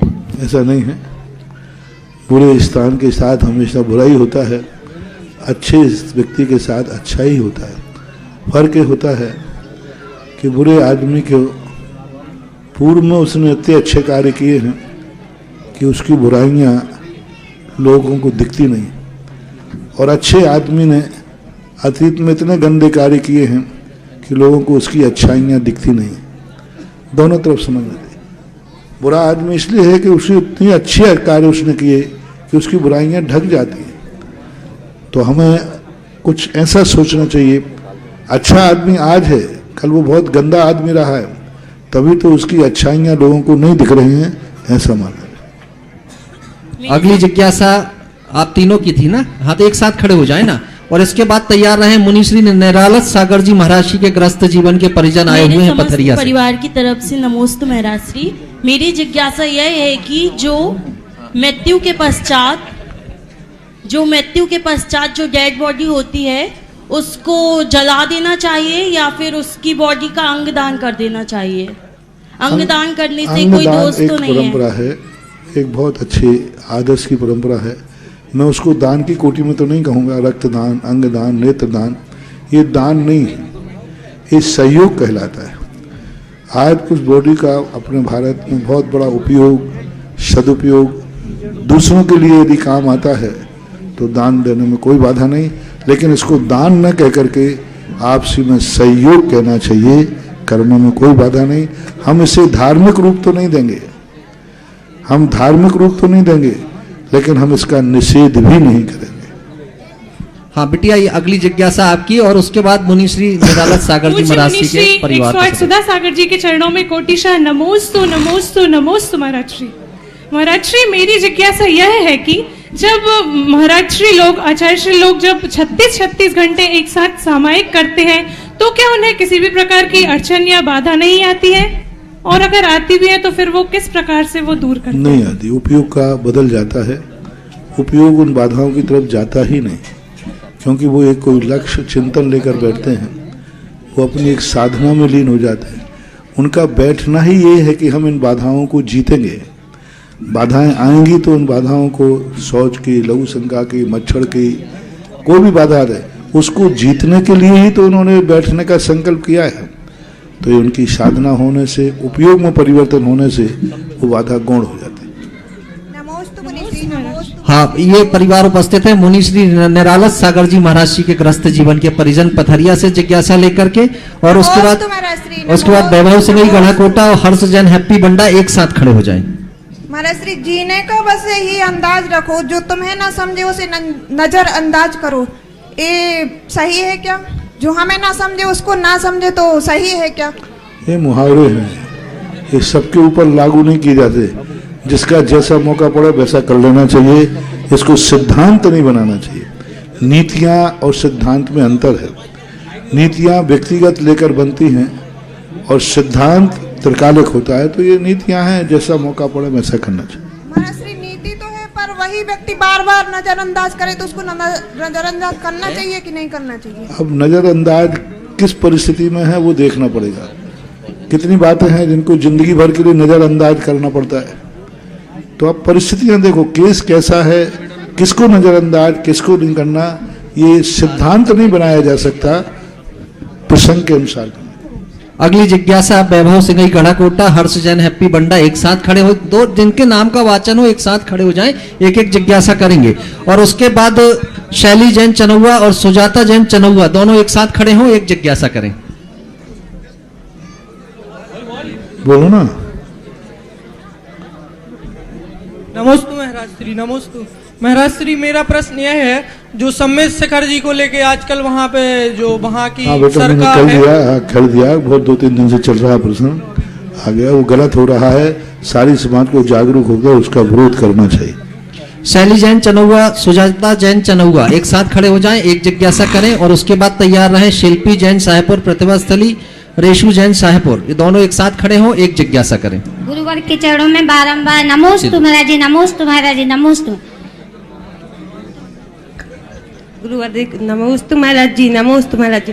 महाराज जी ये बोलना चाहते हैं कि जैसे अपन चौका लगाते हैं और सुबह से मंदिर नहीं जा पाते और फिर बाद में नहीं जाने का टाइम मिलता है, तो सभी लोग बोलते हैं कि मुनि के आहार हो गए, पूजन कर ली, तो मंदिर जाना जरूरी होता है कि नहीं होता? देखो, चला करके तो छोड़ना नहीं, लेकिन छूट जाए तो मुनि दर्शन में देव दर्शन गर्भित हो जाता है।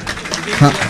क्योंकि जब यात्राओं में होते हैं, जब संग यात्रा करते तो श्रावक भी जाते हैं, तो उस समय मुनिराज की पूजा कर लेते देव। आगम में ऐसा कहा है, मुनि मुद्रा को जिन मुद्रा का रूप माना गया है, ऐसा माना। हाँ, आप दोनों उपस्थित हैं, एक जिज्ञासा आपकी रेशु जी को दे दें जैसा संकेत आ रहा है। और इसके बाद तैयार रहे दिव्यांशु जैन, स्वाध्याय मंडल छतरपुर। नमोस्तु महाराज जी, नमोस्तु नमोस्तु नमोस्तु। महाराज जी, हमें अब ये कैसे समझ में आए कि ये मेरी मन की आवाज है या मन की तरंगे उठ रही हैं? इसके समझने के लिए हमें खुद सोचना पड़ेगा कि जो हमने बात कही है, यह वस्तुतः हमारे लिए लाभदायक है या हानिदायक है। जब किसी बात को कहते समय हानि और लाभ पर यदि दृष्टि चली जाए तो समझ लेना चाहिए वो अंदर मन से बात निकली हुई है। अगली जिज्ञासा दिव्यांशु जैन, स्वाध्याय मंडल छतरपुर की, और उनके साथी खड़े हो जाएंगे। इसके बाद तैयार रहे तरुण जैन रहली पटनागंज, सीमा जैन रहली पटनागंज, दोनों एक साथ खड़े हो। नमोस्तु भगवान, नमोस्तु भगवान, नमोस्तु। मेरी जिज्ञासा ये है कि जिस प्रकार तीर्थंकर पार्श्वनाथ भगवान के ऊपर उपसर्ग हुआ, उसी प्रकार भगवान महावीर स्वामी के ऊपर भी उपसर्ग हुआ, उसके बारे में सभी लोगों को आम जानकारी क्यों नहीं है? क्योंकि उनके ऊपर जो उपसर्ग हुआ, उस उपसर्ग को इतना भयानक उपसर्ग नहीं हुआ कि जो एक स्मृति का रूप बनाया जाए। एक सामान्य उपसर्ग हुआ था, पार्श्वनाथ का 10 भाव से एक संबंध चल रहा था, ऐसा करके। इसके बाद सीमा जैन रहली पटनागंज, तरुण जैन रहली पटनागंज जिज्ञासा के लिए आ जाएं। और तैयार रहें आशीष पांडे, तेंदुखेड़ा। नमोस्तु महाराज श्री, मेरा प्रश्न यह है, जब मन चलायमान होता है हमेशा भटकता रहता है। जब मैं मंदिर जी जाती हूँ, विधान या स्वाध्याय वगैरह करती हूँ, तो इससे मेरा मन भटक जाता है। मन न भटके इसके लिए मुझे क्या करना चाहिए? मन किसका है? मेरा। तो मेरा मन है, मेरी बस में नहीं है, तो फिर मेरा क्या है? उसका तो पराया है, खत्म है। मेरा मन है, मेरे बस में नहीं है, तो यही तो सबसे बड़ी भूल है।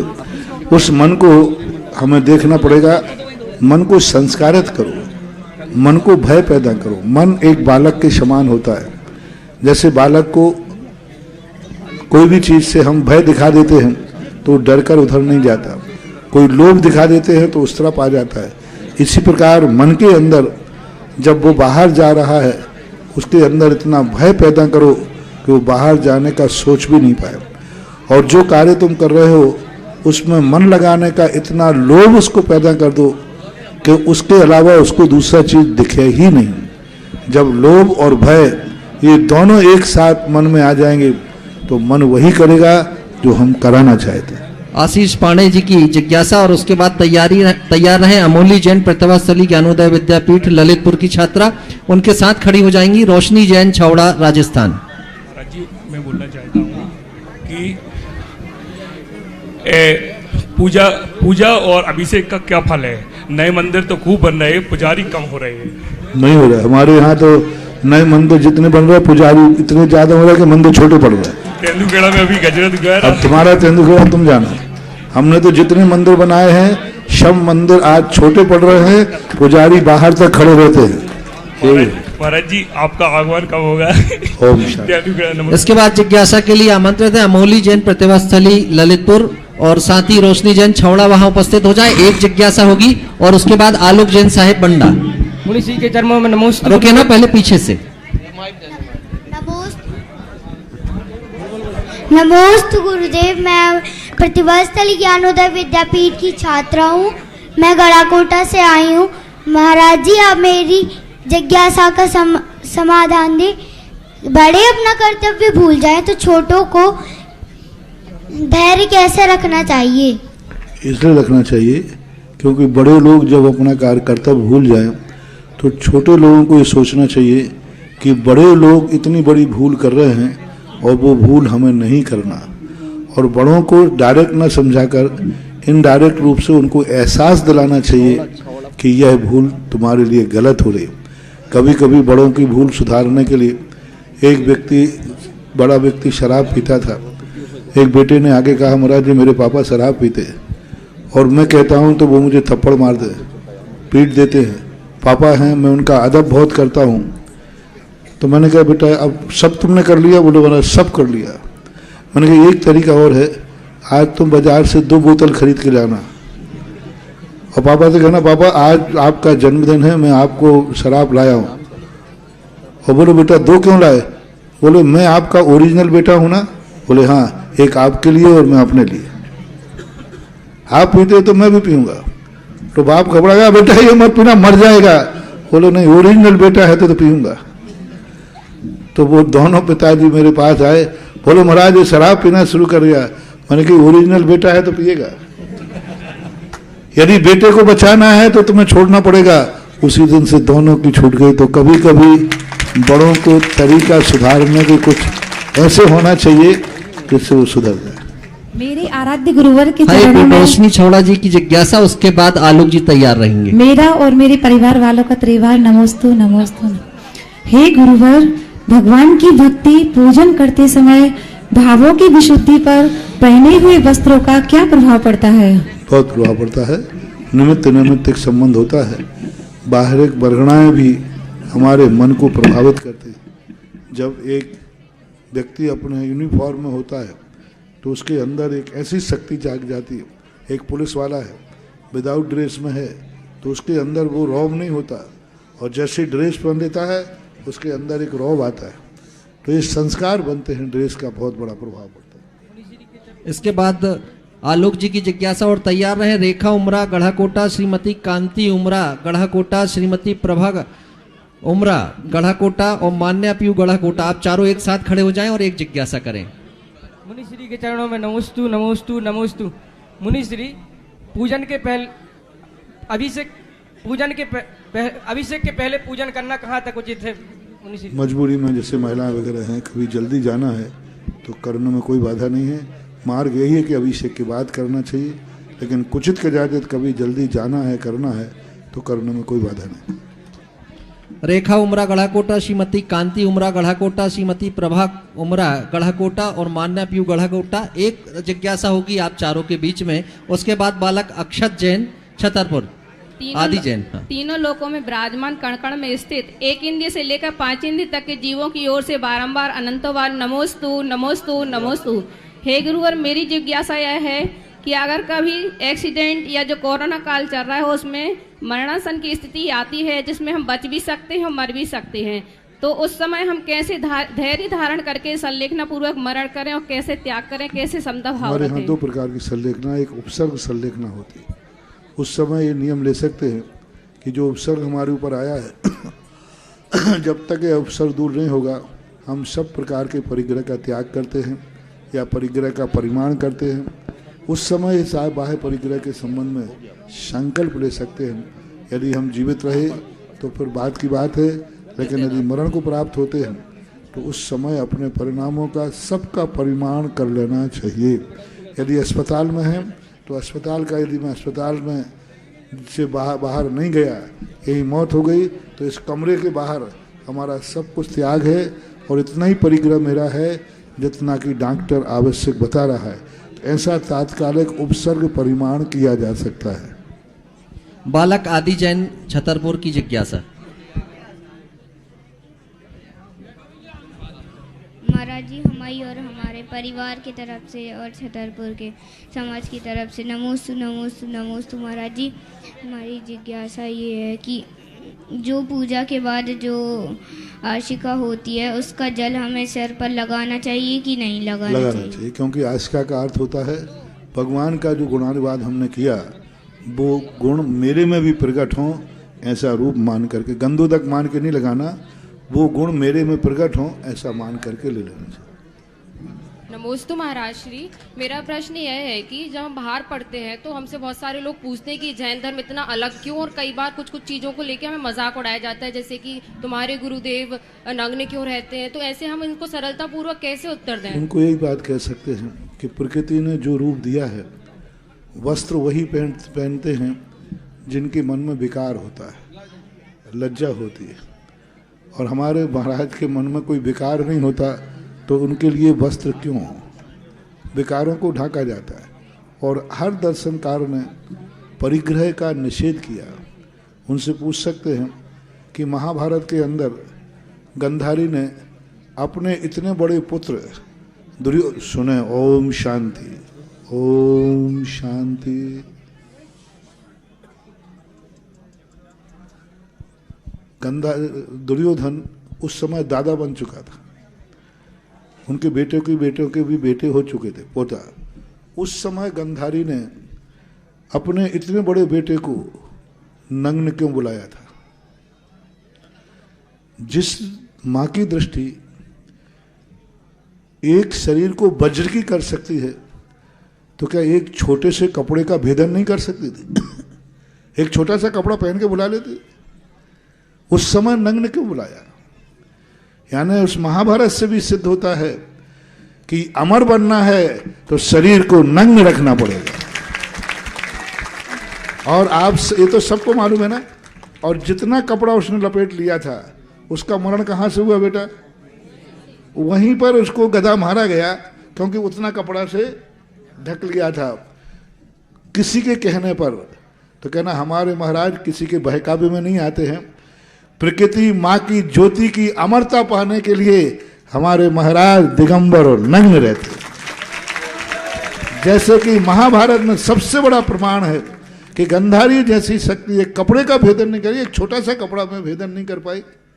यानी कपड़ा इतना बाधक है कि दुर्योधन को मरना पड़ा यदि, और नग्नता इतनी साधक है कि गंधारी जैसी माँ अपने इतने बड़े बेटे को नग्न बुला रही है। इसका अर्थ है कि नग्नता एक ऐसी चीज है जो व्यक्ति को अमर बना देती है, ऐसा मानना। हमारी जिनवाणी माँ है, गंधारी के स्थान पर हमारी जिनवाणी माँ ने कहा बेटा नग्न होकर के आएगा तो अमर बन जाएगा। मैं बीच में किसी कन्हैया की बात मानने वाला नहीं हूँ।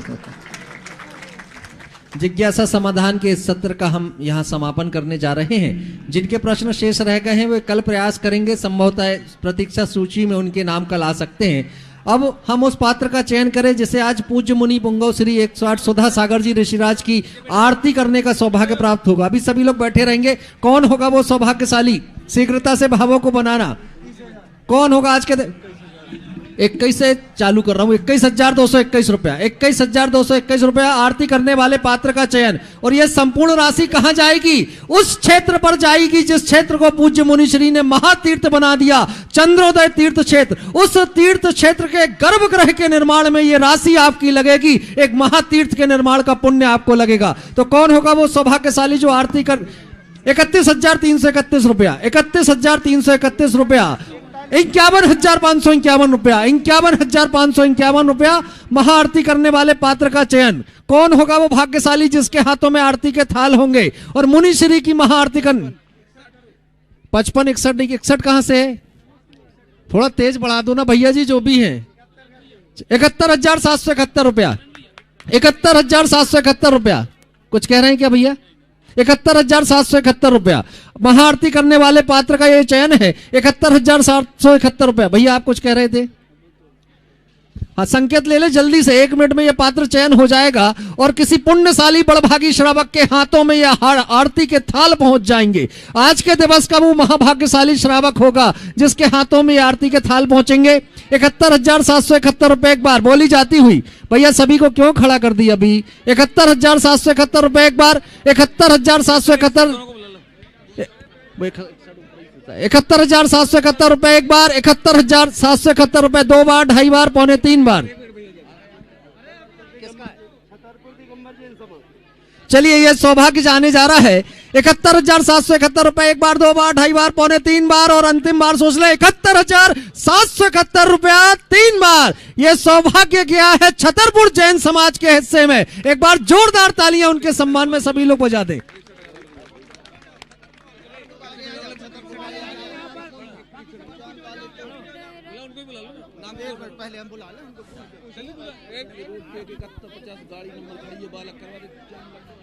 मुख्य मार्ग पर कोई वाहन आपके खड़े हैं, कृपया उन्हें अन्यत्र कहीं व्यवस्थित खड़ा कर दे जिससे मार्ग बाधित ना हो। गुण रत्ना कर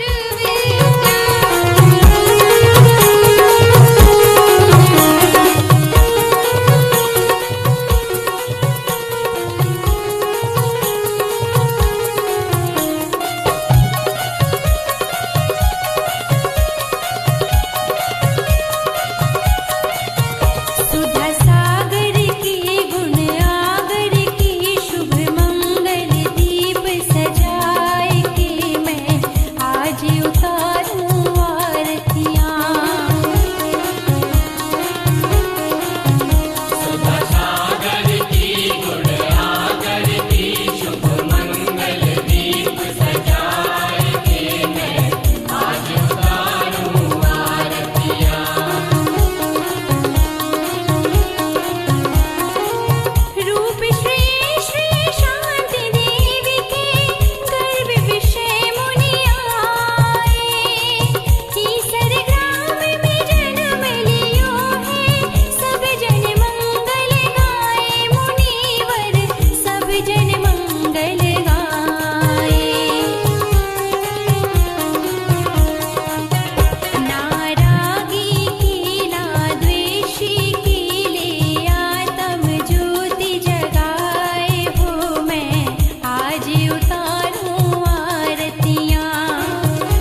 इस कार्यक्रम के पुण्यार्जक थे जयंती परिवार, अलवर, राजस्थान।